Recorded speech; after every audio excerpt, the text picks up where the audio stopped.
Olá, amigos e irmãos, bem-vindo a vocês, a todos vocês que acompanham o nosso canal. Estamos começando mais uma semana de trabalho, né? Nós temos que batalhar. Então, enquanto eu chego ao meu destino, nós vamos conversando um pouco, tá certo? Se tiver paciência aí, deixa eu colocar o cinto, né? Que eu tô na estrada, tá certo? Nós vamos conversando um pouco.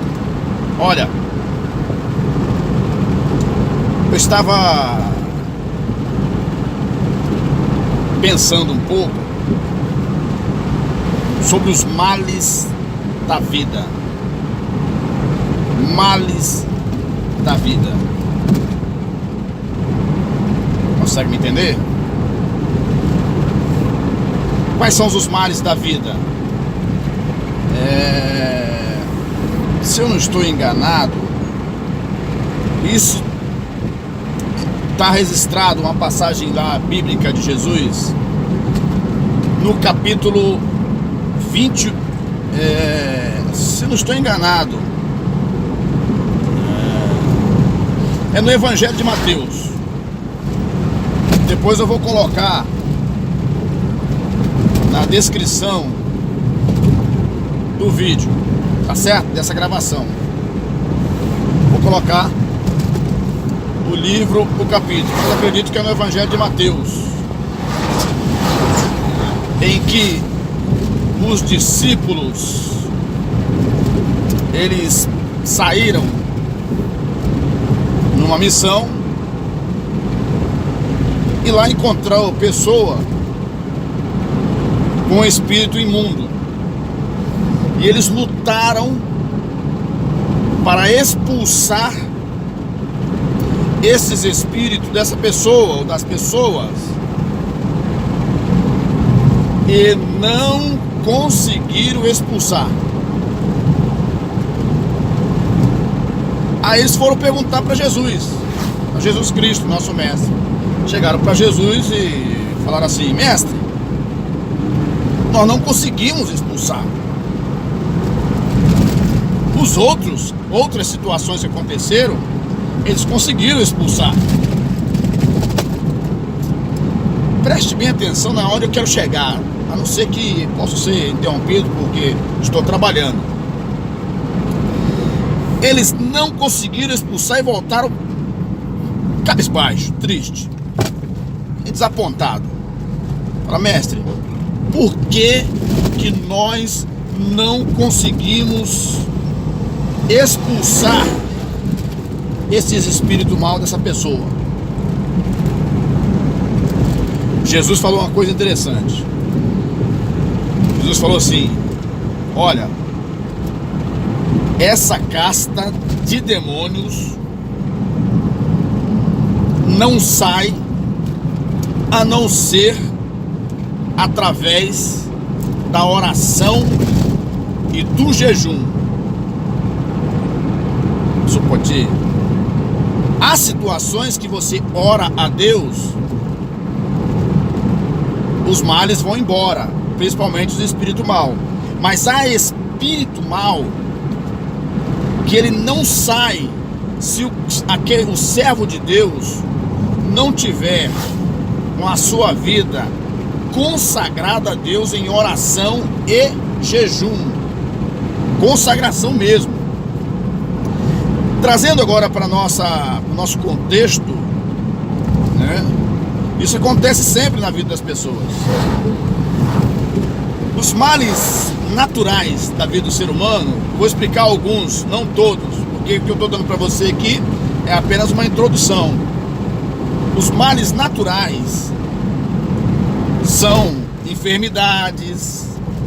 Tem enfermidade que ela é uma enfermidade benigna, é aquela que vai embora. E já tem aquela enfermidade que é maligna. Ela depende, além dos remédios, ela depende da intervenção divina. Então,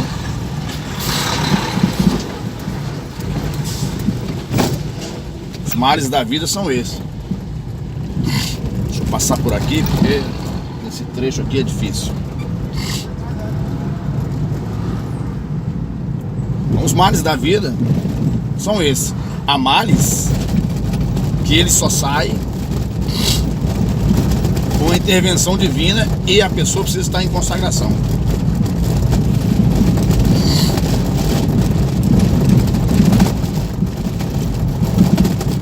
Às vezes a pessoa vai na igreja, pede orações, em uma, outra, 3, 4, 5 igrejas, e o seu problema continua. Nós nunca devemos esquecer que temos o inimigo invisível das nossas almas.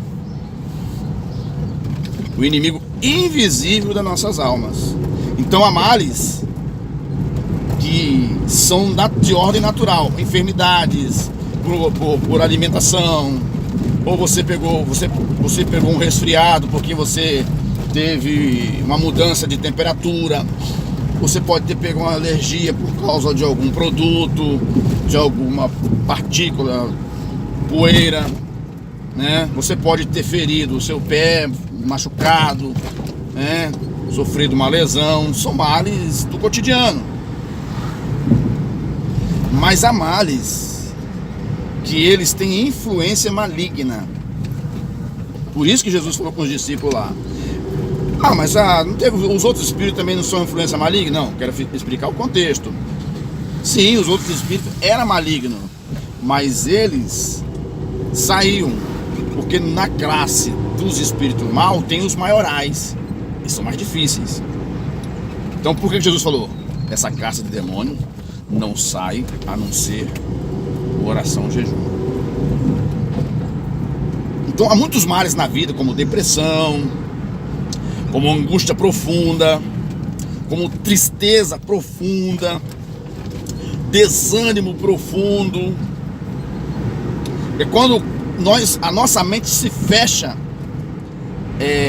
se trava, e nós não conseguimos ouvir mais nada, não conseguimos ouvir um incentivo, não conseguimos ouvir as pessoas nos dando uma força para podermos continuar, que isso vai passar, que é só um momento. Nós não conseguimos, nós não queremos ouvir mais nada, não queremos ouvir Deus, não queremos ouvir crente, não queremos ouvir irmão, não queremos ouvir marido, mulher, filho, amigo, vizinho, não queremos ouvir ninguém porque estamos para baixo, compreende?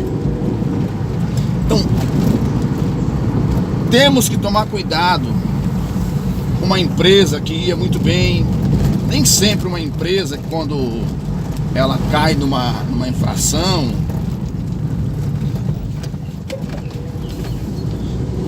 tá certo? Nem sempre uma empresa quando cai numa infração quer dizer que essa empresa teve uma má gestão. Talvez ela tenha uma gestão excelente, espetacular, pessoas habilidosas. Mas por que essa empresa, de repentemente, ela começou a perder clientes, perder mercado? Então há um jogo em torno disso, né? Eu vou entrar em contextos aqui que eu posso criar uma certa especulação em torno das pessoas. Antigamente, as atividades dos povos antes de nós, essas atividades deles eram mais cultivar a terra, plantar e tal, não era industrializado, antes da indústria, né? Lá em eras remotas falava-se muito. Então quando o vizinho tinha um fazendeiro lá, que era dono de muitas terras, ele tinha a sua roça de plantação de todo tipo de alimento lá para poder colher. E muitas das vezes, quando estava na época da colheita, ou quando a lavoura estava se formando, ele tinha que colocar vigias. Até hoje ainda em alguns lugares acontece isso. Ele tinha que colocar vigias para vigiar a sua plantação, para que o inimigo não viesse jogar uma praga ou atear fogo na sua lavoura e ele perder toda aquela plantação que ele tinha lutado para poder conseguir, né? Aí o outro, não querendo que ele avançasse, ia, tacava fogo na lavoura dele, ou jogava uma praga na lavoura dele, ou sabotava a lavoura dele, e aquela pessoa não conseguia desenvolver ou colher aquilo que ele plantou. Na nossa vida, as coisas acontecem dessa forma. Quem não quer o nosso bem, ele vai procurar nos bloquear de alguma forma. O primeiro agente a querer fazer isso é o inimigo invisível das nossas almas, o diabo. Agora existem os terceiros, que são aqueles que são encomendados por esse agente espiritual, que é o inimigo das nossas almas, o diabo.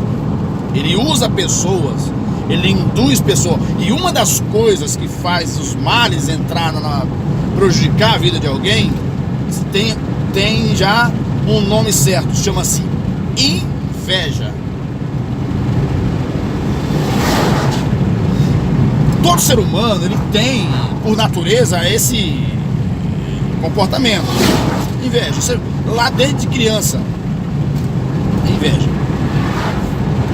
Ela é controlada quando você vai crescendo, os pais vão orientando, você chega à idade adulta e você vai se controlando. Essa inveja, você sabe, cada um tem se a pessoa conseguiu, porque ele teve seu mérito. Mas o invejoso, ele não olha isso, mérito. Ele não quer que o outro vá para frente.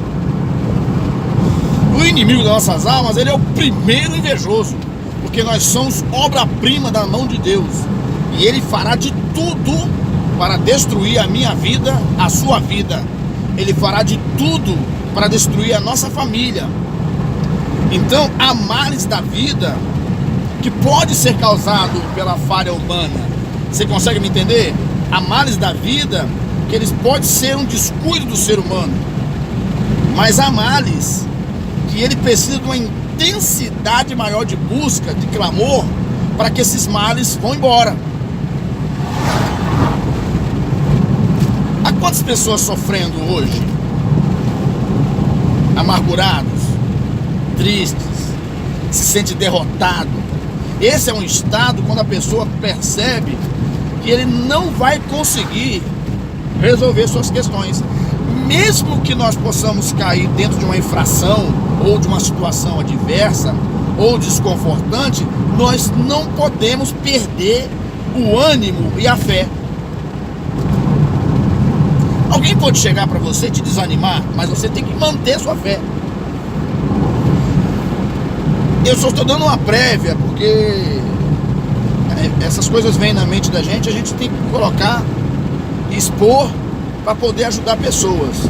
Então, há males da vida que depende da intensidade daquele que quer a solução, que depende do empenho daquele que quer a solução. Então, há males da vida, se você tem desejo, você não pode esmurecer, porque se você esmurecer, se você se entregar, se você deixar de lutar, você não vai vencer. Tá ruim? Continue lutando. Tá incomodando? Te dando uma insatisfação? Continue lutando. E Deus se encarregará de mudar. Então, foi o que Jesus falou para os discípulos. Essa casta, ela não sai a não ser por oração e jejum. O orador que vai orar, ele precisa estar na graça, ele precisa estar na unção de Deus. E para ele estar na unção, ele precisa estar consagrado espiritualmente. Porque o que ele vai enfrentar é um mal que quer a derrota do ser humano. Você acha que esse número de mortes que tem aí no mundo, você acha que isso é normal? A quantidade de pessoas que morrem assassinadas não é normal. Não é normal. A Bíblia diz que ficarão de fora do céu essas pessoas que fazem mal ao seu próximo. Isso não é normal. Isso é um plano diabólico para eliminar pessoas, para poder entristecer famílias, para poder criar o ódio, o caos, a confusão, a mortandade, o desalento, todos esses tipos de coisas. Isso é um plano maquiavélico do inimigo para poder entristecer a criatura de Deus. Você precisa colocar na sua cabeça que você pode sair dessa. Você precisa colocar na sua cabeça que o inimigo não pode subsistir diante do poder de Deus. Se você clama a Deus, você precisa confiar no Deus que você está clamando. Agora você precisa também ter paciência, porque quando estamos numa luta, ela tem uma fase onde o combate é doído, aonde às vezes aquele que está combatendo toma os arranhões, é machucado. Você precisa ter paciência. A Bíblia diz no capítulo 5 de Romanos que a tribulação ela produz a paciência, e a paciência produz a experiência. Olha só que bonito. Viu a essência da situação? Então você precisa acreditar e não orar como se não fosse acontecer. Aqueles que buscam, que eles buscam, mas ficam na dúvida. Não, busque a Deus. Lembre-se disso. Há males que só saem conforme a intensidade daquele que busca.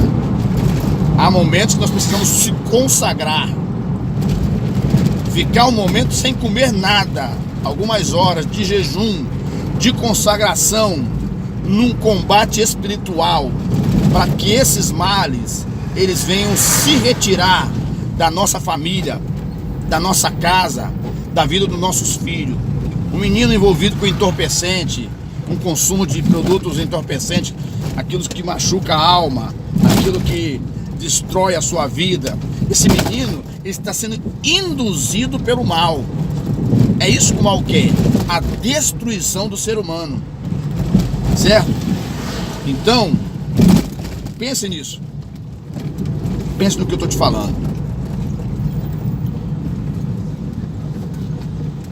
E assim Deus te dará a vitória que você precisa. Tamo junto, tá certo?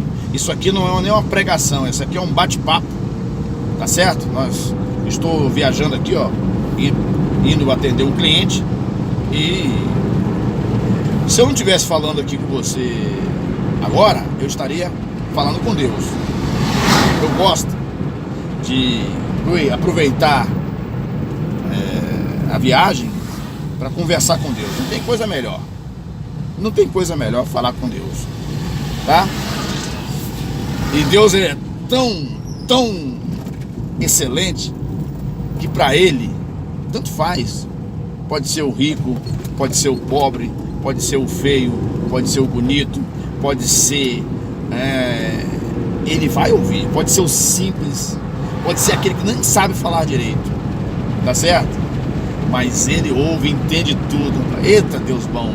E olha, eu vou ser sincero para você. Pode falar o que quiser, mas Deus, Ele é. Ô glória! Ele é. Ele é.